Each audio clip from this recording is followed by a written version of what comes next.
Assalamualaikum warahmatullahi wabarakatuh.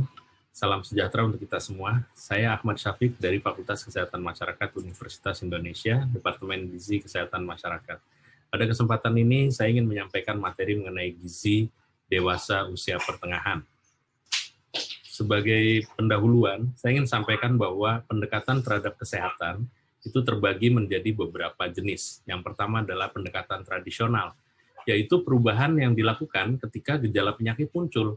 Penegakan diagnosis dilakukan dan pengobatan. Pendekatan kedua, pendekatan preventif, mengidentifikasi faktor risiko penyakit dan memilih perilaku yang mencegah atau mengurangi risiko tersebut. Dan yang terakhir adalah pendekatan kesejahteraan, yaitu yang menekankan pada pilihan gaya hidup positif yang meningkatkan kesejahteraan mental dan fisik dan dimulai sejak dini. Ini adalah determinan status kesehatan, yaitu hereditas, keturunan, ini di luar kontrol individu, aspek genetik, lingkungan, persepsi terhadap kesehatan, layanan kesehatan, dan gaya hidup yang dapat dimodifikasi bila seseorang ingin hidup sehat. Dari segi lingkungan, ada lingkungan fisik dan ada lingkungan sosial.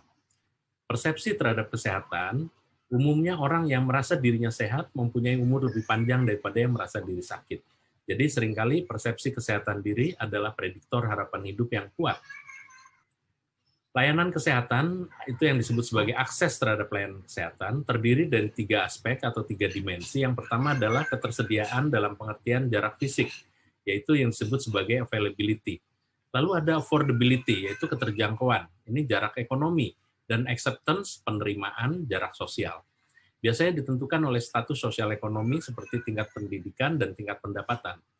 Wise self-care, pemeliharaan diri yang bijak, itu juga sangat penting, misalnya upaya pencarian pertolongan kesehatan, mengikuti petunjuk kesehatan, dan latihan yang teratur.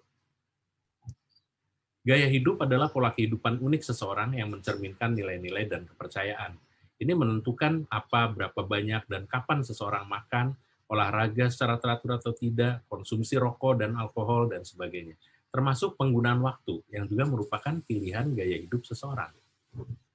Untuk mencegah risiko penyakit kronik, disarankan pola konsumsi mengurangi konsumsi lemak jenuh dan kolesterol dengan membatasi konsumsi daging, ya. Jadi konsumsi dapat dibatasi dengan cara konsumsi daging tanpa lemak, daging ayam tanpa kulit, ikan dan susu rendah atau tanpa lemak.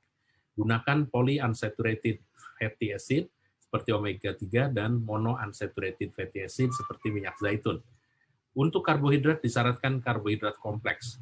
Diet tinggi pangan nabati mengurangi lemak dan minyak. Kandungan serat makanan menurunkan kadar lemak dalam darah juga mampu mencegah kanker. Sayur dan buah tinggi kaliumnya menjaga tekanan darah dan kandungan fitokimia mencegah kanker. Protein disarankan untuk tidak mengonsumsi protein lebih banyak dari seharusnya. Kemudian energi, ada tren pada dewasa penurunan asupan energi, penurunan aktivitas fisik, dan peningkatan lemak tubuh. Jadi asupan energinya turun, tapi aktivitas fisiknya juga turun. Nah, kelebihan berat badan dapat menyebabkan meningkatnya risiko penyakit kronik. Walaupun tidak mencapai ideal, disarankan dilakukan upaya penurunan berat badan supaya dapat mengurangi risikonya. Konsumsi garam disarankan tidak lebih dari 6 gram sehari, kurangi kalsium. Kurang kalsium berbahaya karena bisa menyebabkan tekanan darah tinggi dan risiko fraktur tulang. Jadi jangan ketinggalan, konsumsi kalsium harus cukup. Apakah perlu suplemen? Tidak semua orang perlu suplemen, ya. Dan pada sisi lain, kelebihan beberapa jenis vitamin juga mineral malah bisa berbahaya karena dia mungkin toksik atau ada interaksi negatif dengan zat gizi lain. Untuk olahraga bagi kesehatan, pengeluaran energi menjadi meningkat sehingga energi intake yang diasup dapat lebih banyak tanpa menyebabkan kenaikan berat badan. Ya, jadi keseimbangan energi dan manajemen berat badan ini ditentukan oleh seberapa banyak kita olahraga. Juga memperbaiki komposisi tubuh, otot dan tulang, ya. Serat otot lebih kuat, membantu mencegah penurunan lean body mass dan peningkatan lemak karena faktor usia. Olahraga yang teratur mengurangi risiko terkena osteoporosis. Juga dapat meningkatkan efisiensi kardiovaskular. Jadi waktu penyembuhan juga lebih cepat, konsumsi maksimal oksigen meningkat, denyut jantung dan tekanan darah berkurang, baik pada saat olahraga maupun sedang istirahat. Kemudian meningkatkan kondisi jantung sebagai pompa dan mengurangi deposit lemak pada dinding arteri, ya, menyebabkan tekanan darah menjadi lebih stabil.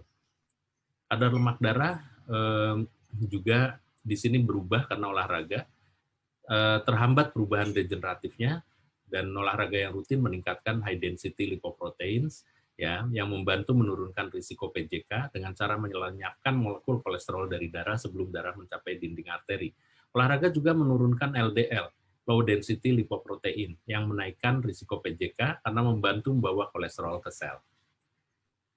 Ada satu contoh bahwa studi ya terhadap 10.000 alumni Harvard, kematian akibat jantung dan penyakit lain 23% lebih rendah pada mereka yang olahraga teratur. Durasi dan energi yang dikeluarkan saat olahraga lebih penting daripada intensitas olahraga itu sendiri.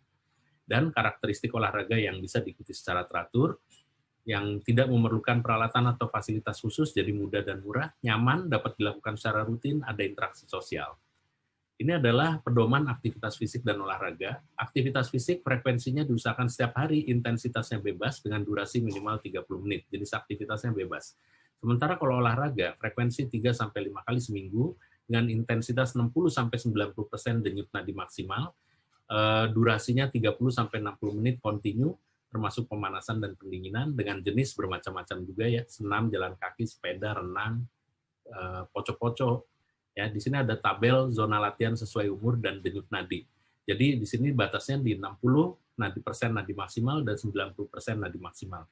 Itulah yang diupayakan supaya bisa dicapai denyut nadinya setelah olahraga. Ini cara membacanya, ya, denyut nadi maksimal pada usia 40 tahun misalnya 60% frekuensi maksimal ada di 108 denyut per menit. 90% frekuensi maksimalnya 162. Jadi pada saat setelah selesai olahraga diharapkan denyut nadi maksimal per menit ada di antara 108 sampai 162.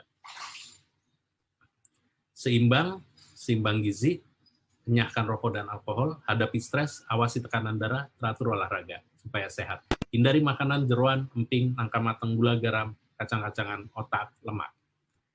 Ini faktor risiko PJK, jenis kelamin, usia, riwayat keluarga, stres, merokok, alkohol, gaya hidup santai, obes, kebiasaan makan yang buruk ya, hipertensi, diabetes mellitus, dan hiperlipidemia.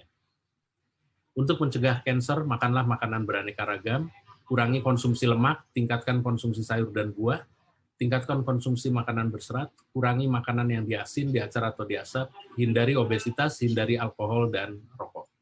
Demikian yang dapat saya sampaikan. Terima kasih atas perhatiannya. Assalamualaikum warahmatullahi wabarakatuh. Salam sehat.